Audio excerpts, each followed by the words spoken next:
Welcome to Motorcycle Sport. Today I'm going to answer a question I get kind of often. People ask me, how do I know my dirt bike boots are worn out? Here are my Alpinestars Tech 7 Enduros. These boots are 4 to 5 years old. I've ridden with them every other weekend in that amount of time.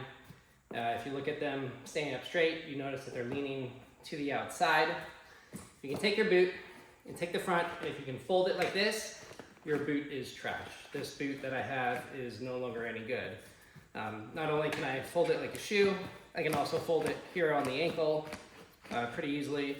So this boot I've put a lot of miles on. I'm still wearing these even this past weekend, but these are trash.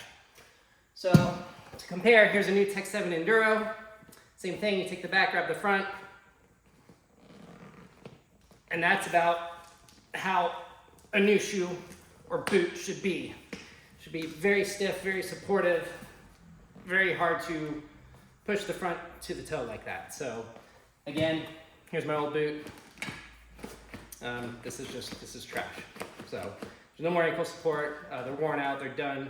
The soles are still in pretty good shape, but the support on the side here is just, this is gone.